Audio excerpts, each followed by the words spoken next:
Thank you for hitting play on Children's Pedcast.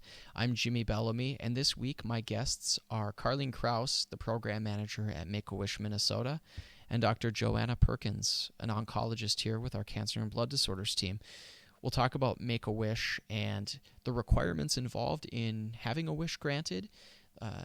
Dr. Perkins will share her experience and her role in working with the families here at Children's who have gone through the wish process. And Carleen will share with us Make-A-Wish Minnesota's goals, how many wishes they grant per year, how many wishes she works on during any given time. And we'll also talk about a wish that we had granted recently from a children's patient who, instead of choosing something for himself, wanted to feed families and people he cared for, or people who cared for him, through food trucks. And one of his 6 stops included Children's Minneapolis campus back in August, and we were able to enjoy food, and he and his family served it along with the help of 4 food trucks to patients, families, and staff. And it included kids on our 7th floor cancer wing, where they weren't necessarily able to go down to the event itself that was in one of our parking lots. So we had the food brought to them. And it was just a really cool time that I got to be a part of, along with Dr. Perkins and Carleen. So we'll talk about that and a lot of other things around Make-A-Wish. I think that a lot of us know at least something about Make-A-Wish, but maybe we have some questions or some misconceptions. And this is an episode where you get to hear all about Make-A-Wish and Make-A-Wish Minnesota. You can find us on the web at childrensmn.org, at childrensmn on Twitter and Instagram. And, of course, we're on Facebook. You can find the podcast on iTunes, Stitcher, Podbean, Vimeo, and YouTube. And if you're on iTunes, you can rate, review, and subscribe. Enjoy this episode with Carleen Crouse and Dr. Joanna Perkins talking about Make-A-Wish.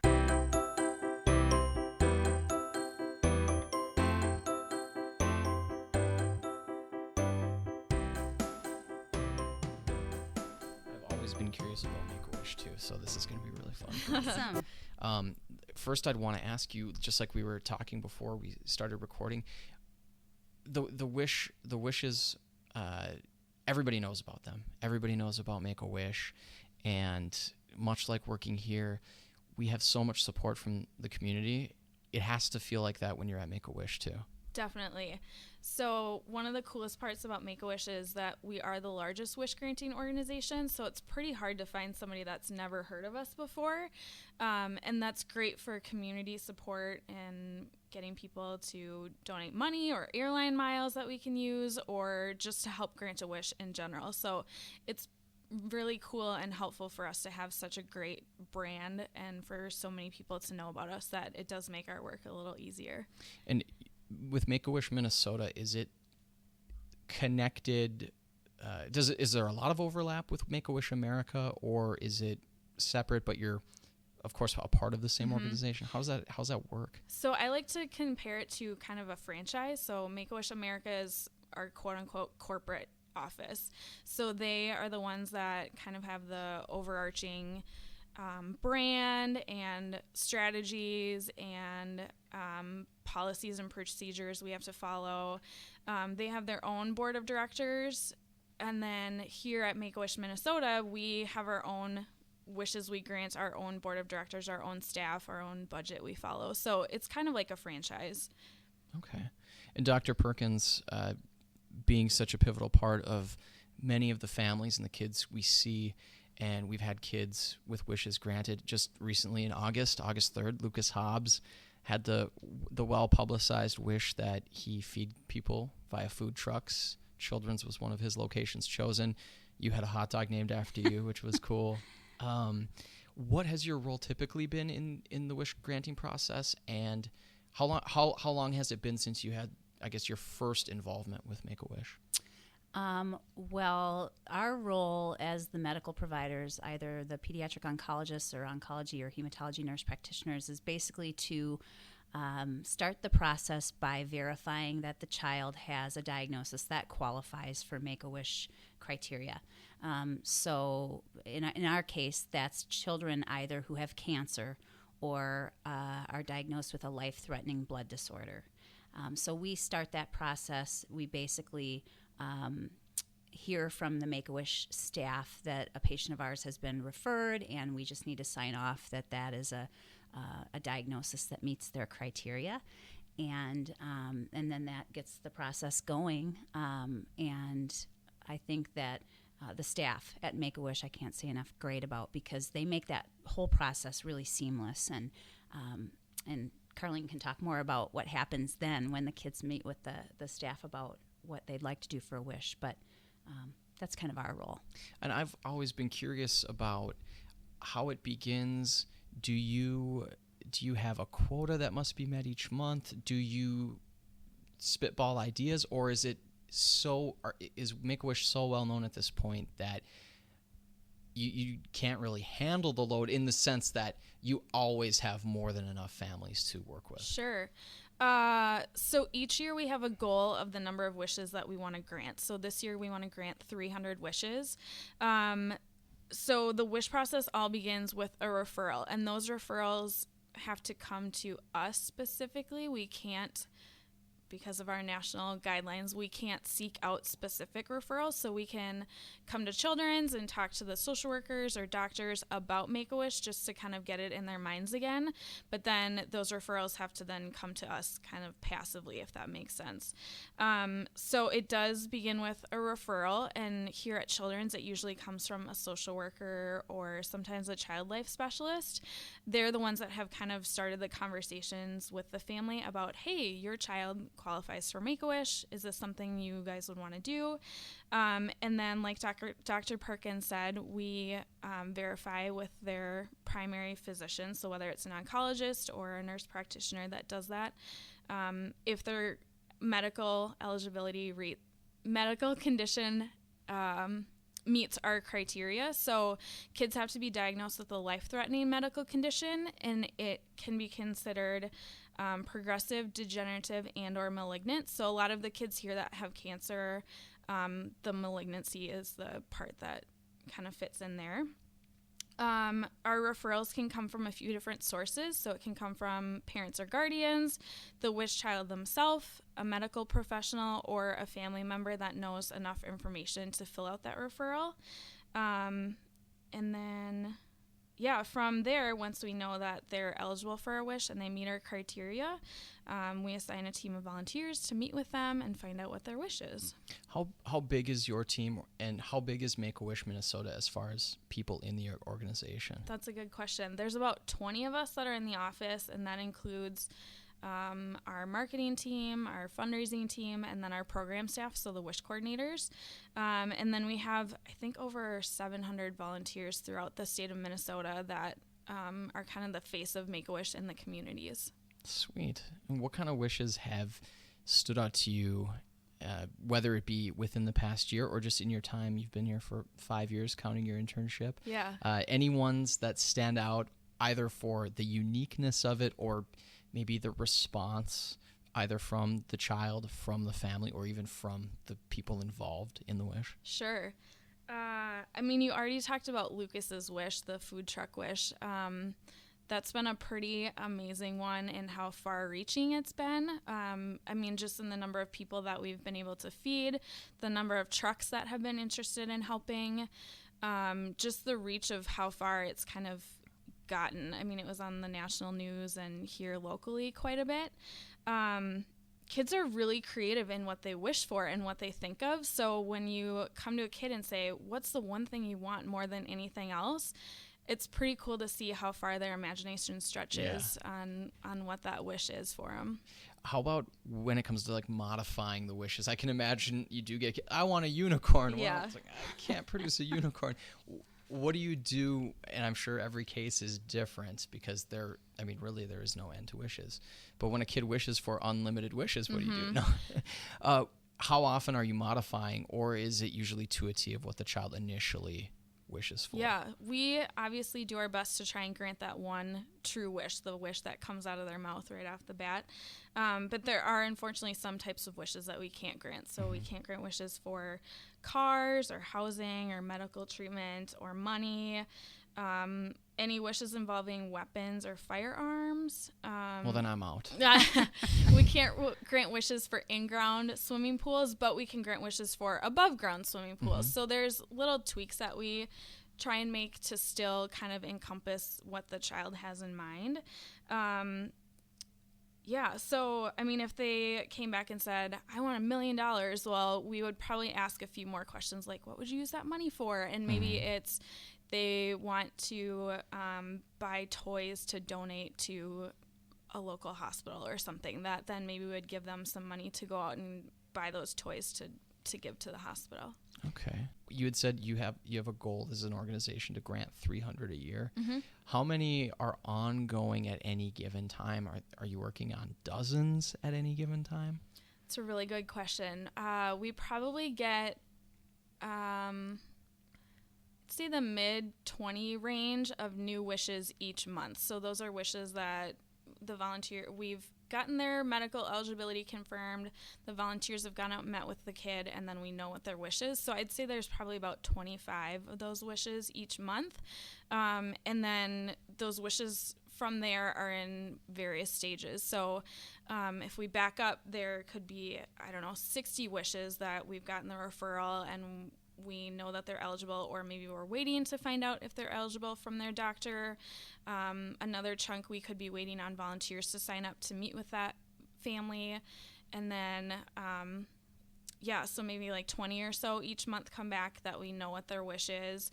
And then from there, it's just a matter of getting the approval for that wish that they've come up with and then scheduling. Okay. So I personally could be working on 50 to 70 wishes at any given time at varying stages.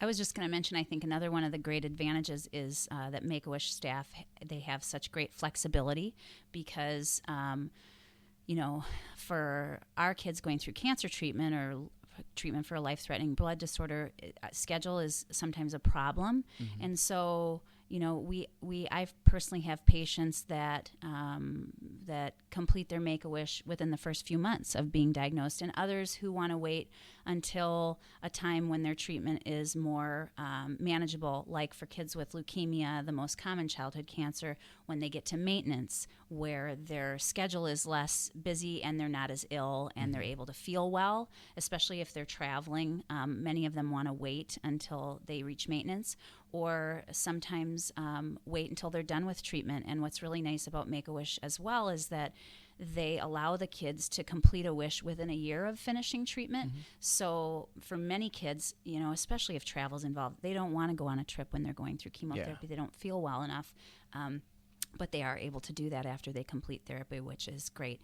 And I think the other really, really amazingly important thing about their flexibility is in cases where a child's disease status changes. So, for example, someone relapses or their cancer is progressing, and it becomes very clear that their Make-A-Wish trip to Disney World, for example, isn't going to be possible.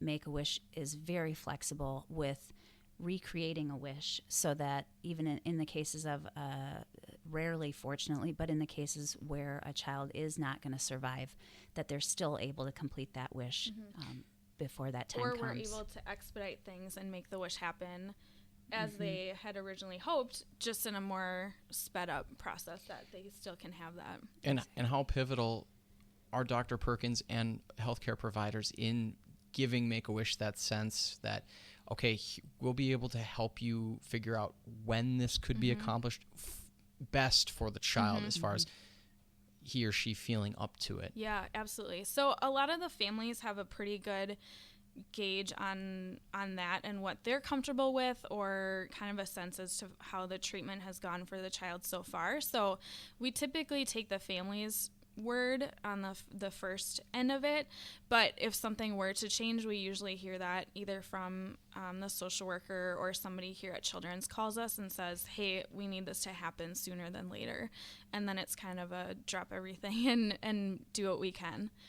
And the other piece of that is from the medical team standpoint is especially if it does involve something like travel, we have to actually sign off once the wish gets granted and scheduled that it's medically appropriate for the child to do that. So it's kind of a constant communication back and forth between the Make-A-Wish staff and the medical team here at Children's. I wouldn't even begin to pretend that my job is as important as your job, Dr. Perkins. Nor mine. Nor yours. But even you have that direct impact with the kids, and I'm fortunate enough where I get to see firsthand here the impact Children's has on kids here. But you mentioned you're working at one time 50 to 70 wishes sometimes, and I know we all can get bogged down or feel like our workload is maybe too much to overcome at times. But I think we all share that common thread of who we're helping and what we're doing that has to help you get through those times where you feel like you're being pulled in multiple directions. It has to be a nice boost that you're doing it for these kids. And I can imagine that's awfully rewarding. It is. Yeah. When I first started at Make-A-Wish, people would always ask, oh my gosh, isn't it so sad to work there? Because our biggest misconception is that kids have to be dying to have a wish or it's their last wish. It's not the case anymore. So like Dr. Sensor said in her podcast, what is it, like 75% of kids that are diagnosed? It's actually about 80% now are cured. Yeah, so that's the same percentage, pretty close to what we see too. So a large majority of our kids go on to live long, happy, healthy lives. So it's really cool to have that hope, strength, and joy is what we focus on. So it is about something for the kids to look forward to. So if they're going after treatment, they have that Disney trip or whatever their wish is to look forward to at the end of all of their chemo cycles or whatever it is for them. And what are some of the other misconceptions that people do have about Make-A-Wish? I know that kids being terminal was one of the misconceptions, still is to a lot of people. Yeah, absolutely. What are some of the others, if any? So for kids to have a wish here from our chapter, there's a couple of other requirements besides their medical condition. So we only grant wishes to kids. We get a lot of calls for people that their neighbor has stomach cancer and they're 70 years old or whatever the case is. So we only grant wishes to kids. They have to be between the ages of 2.5 and 18 before they turn 18, referred to us. And then their wish just has to happen before they turn 21. To have a wish from our chapter here, they have to live in the state of Minnesota. So we are a local organization. We grant wishes to kids right here in our home state and in our hometowns.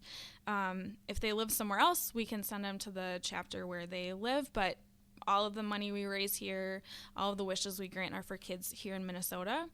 And then kids can't have had a wish granted before. So from Make-A-Wish or any other wish granting organization, it's a one-time thing. Okay.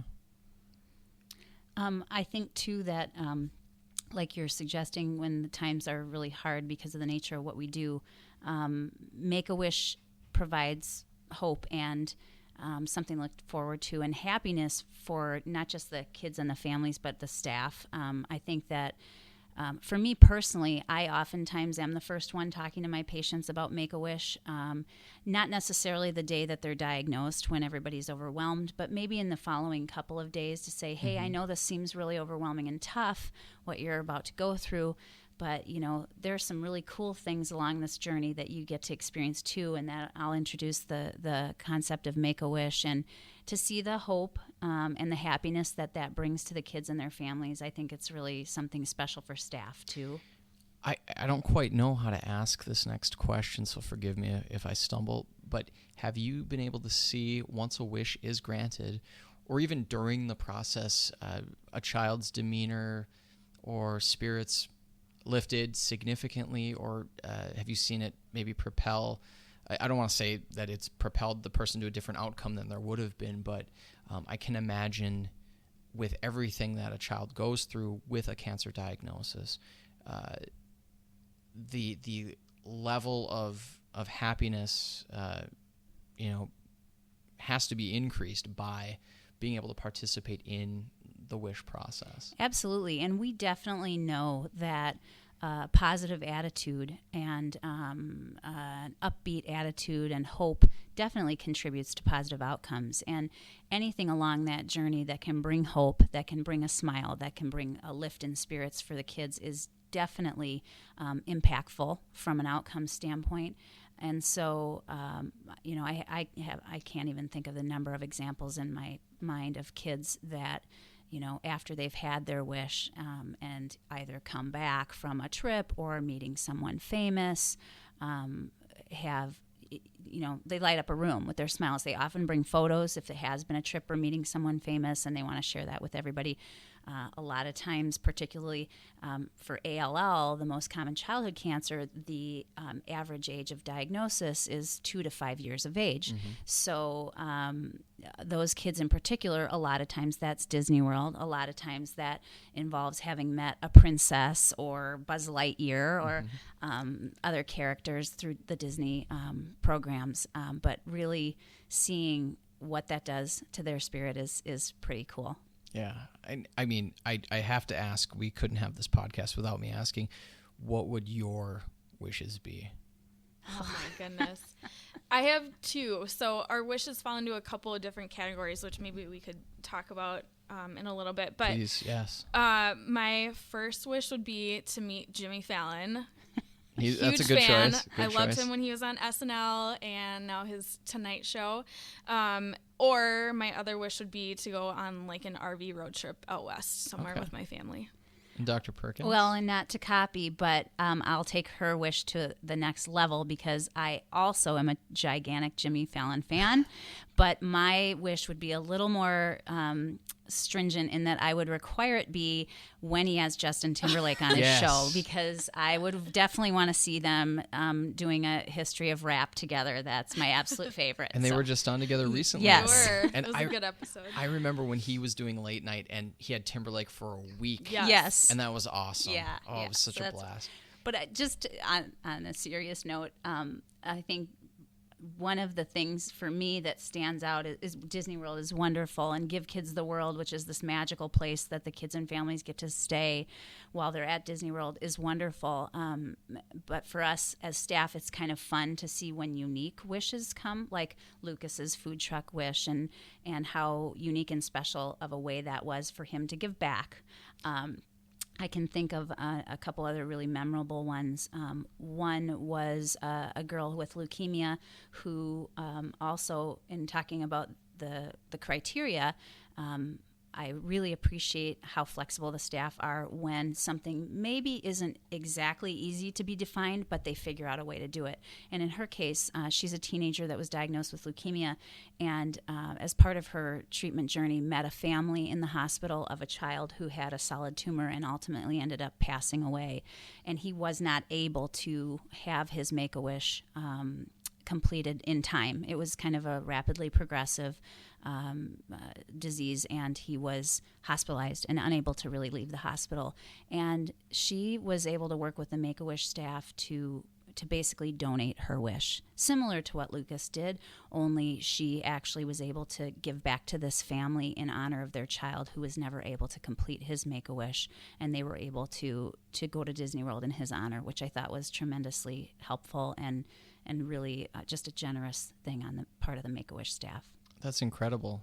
And I want to talk about some of these selfless wishes, because I said, and I'll recap Lucas's wish for the people listening who may not be familiar with it, but I, as a 12-year-old like Lucas is now, I wouldn't have been capable of thinking of something like that. I would have immediately gone to, okay, I want to meet Kirby Puckett, or I'm trying to think of what was big in 93 and 94 when I was 12.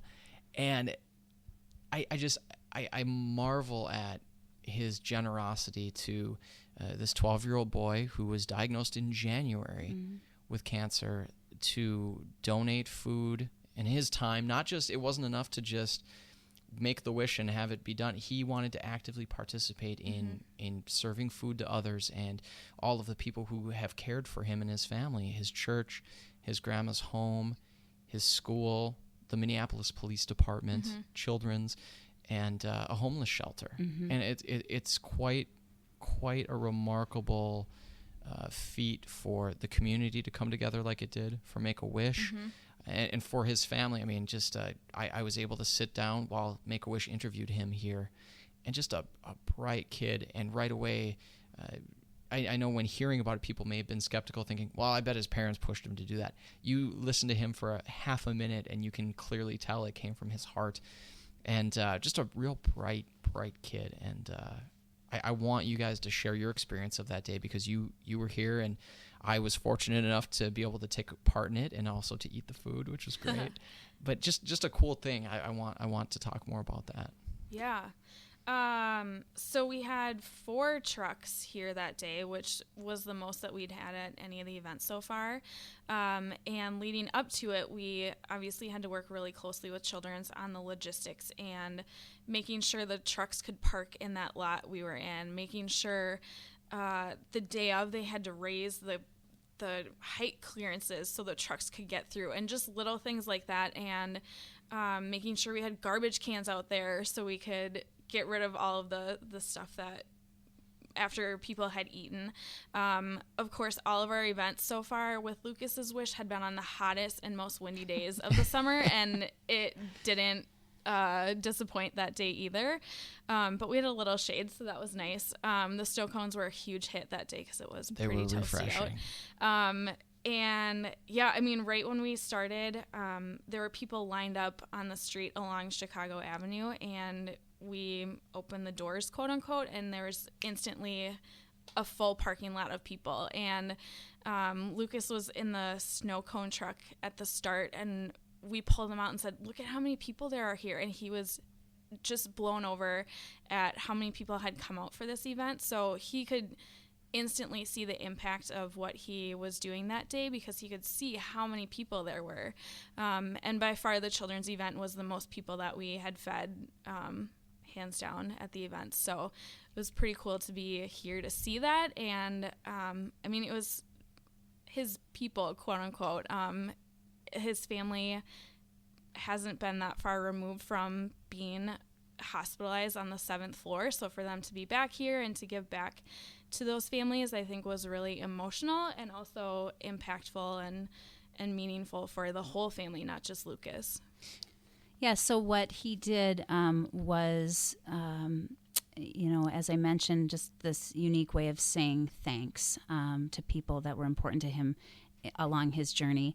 And it was important to him that for the kids and families on the 7th floor who weren't able to come down to the front parking lot where the event was being held, that they also be able to participate. And so that was just a really great part of it as well, was that toward the end of the event that he and his family were able to take food up and actually be involved in serving the patients and families that were hospitalized that were unable to come down due to medical reasons.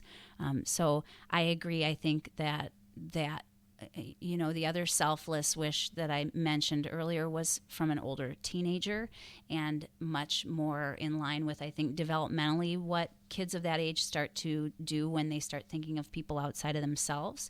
But I think for Lucas at his age, that was a pretty unique thing to, be basically told you can have anything you want, essentially, and what is that going to be? And his answer is, I want to give that to other people. So that being said, I always want to caution a little bit other families that are out there to say that there is absolutely nothing wrong with children wanting to use the wish for themselves, because that's really what the intention of it initially is that these are tough journeys that these kids go through, and they should be able to be selfish and to be able to have, a great wish of something for themselves. So I have so many patients and families that were so struck by that story and just so impressed with the generosity of Lucas, but also to say it's okay that, if you want to use that wish for yourself on something fantastic to give you hope and positive things to look forward to, that's what it was meant for. And I think for Lucas, giving that to others was part of what he needed for himself to be able to gives him joy. Yeah. So absolutely. And if you think about it, and like I said, I would never blame myself as a 12-year-old for meeting Kirby Puckett or getting the latest, greatest toy. But I think about what he invested in the time and in the effort. He got more back than I Absolutely. think he probably even imagined he would. Absolutely. I mean, nothing connects a community like food. And I think about how impressed people were, whether it be my wife or my mom and other people I told about this, that they started to cry when I told them, this is what we're going to do, and this is what this little boy chose. They were blown away, and it was neat to see that. And I think about the looks on the faces of people in the parking lot when we were doing this. People were so happy, and it was a great connector. Really a cool event. Yeah, and you could tell that he really got a lot of joy out of that, seeing the happiness that he brought to everybody. Yeah, and hopefully it inspires others, or has inspired others, to do the same thing. Absolutely, and I think that that's the message, he really wanted people to take away, was not necessarily, hey, you should give up your Make-A-Wish, but hey, you who aren't even involved with Make-A-Wish, look at this tremendous thing I was able to do, and you in your own communities can give back to others too. I asked Dr. Sensor something similar to this. In both of you, in your work, what kind of inspiration have you been able to pull from your experiences with these kids and with these families? I have to imagine that it helps you in your life at work and in your life away from work too, to be able to see some of the amazing things that you get to see every day. Yeah, absolutely. I mean, I think the thing for me that is most valuable is that it just puts my life in perspective, and it reminds me when maybe I'm having a tough day or something outside of work is irritating me, to really put it all in perspective and buck up, because things certainly could be much worse, like it is for these patients and these kids and their families. So I think that's probably the greatest thing I personally receive, is just that reminder to always be thankful for what I have. One of the things, most especially my health and the health of my children, because other people do have it much harder, and yet stay brave and stay positive and stay upbeat, and that brings a lot of inspiration to us as the staff taking care of them. It's the same for us at Make-A-Wish. So, I mean, these families and kids are going through an extraordinary thing, and for them to be so gracious and in some cases thankful and humble is pretty inspiring for us, given the circumstances that they're under and the pressures or the fears or the uncertainties. So yeah, it absolutely puts things in my life in perspective that, gosh, I have it way better off than these kids and families. Before we go, I want to give both of you an opportunity to mention anything we haven't talked about. If there's anything pertaining to Make-A-Wish or children's that you want to let listeners know about. We're fortunate, we get listeners from all over the world, all over the U.S., and we get some parents who listen, so I guess just maybe just a little bit of background about our program for those who aren't familiar. Here at Children's, our Cancer and Blood Disorders program is the largest in the state and one of the largest in the upper Midwest. And we care for the majority of children in Minnesota that are diagnosed with cancer or a life-threatening blood disorder. So from a perspective standpoint, and Carleen was talking about their goal for numbers of wishes to be granted, in the state of Minnesota, about 350 kids are diagnosed each year with cancer, and we care for approximately 200 or so of those here at Children's, and also for the majority of kids with the blood disorder. I just feel completely honored to be a part of this institution. I think, if you have a child with cancer or a blood disorder, this is by far and away the best place to be. And the flip side of that is we are a great program and continue to improve and become a stronger program because of the amazing generosity of people out there. So the philanthropy and support that we and Make-A-Wish receive is an integral part to these programs continuing to grow.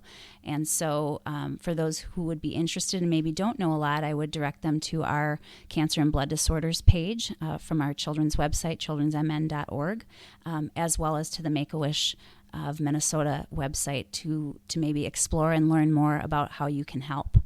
And I want to second that.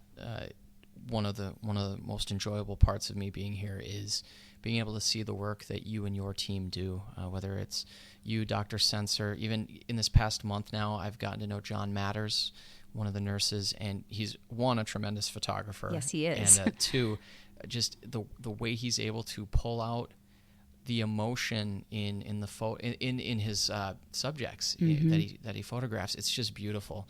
And we've been able to highlight that throughout this month, Pediatric Cancer Awareness Month. And we're coming off the heels of Shine Bright Bash, which is fantastic. Looked like an amazing time. I wanted to be there. I had a friend getting married out of town, so it's a likely excuse because you didn't want to dress in 70s disco glam attire. I didn't feel comfortable having an open chest shirt. Well, there were plenty there. But incredible philanthropy there, and it was to benefit our Cancer and Blood Disorders program, and it's such an enjoyable part to be a part of this organization. Even though I'm in the communications department, I'm not in HEMONC. It's great to see you guys do amazing work, and I'm not just buttering you up, I promise. We've got an amazing team of people, and I think the most important piece of describing what our team is it is as multidisciplinary as you can imagine. So it isn't just about the doctors and nurses and nurse practitioners, although obviously the medical care is important. The additional supportive care staff that we have through our integrative medicine program, pain palliative care, child life, psychology, music therapy, pet therapy, it just goes on and on. But it really is a tremendous team of people with one goal in mind, which is making the journey easier, easing the burden of the journey for these kids and their families. And Make-A-Wish is a huge part of that. I was just going to say, a real good partner there.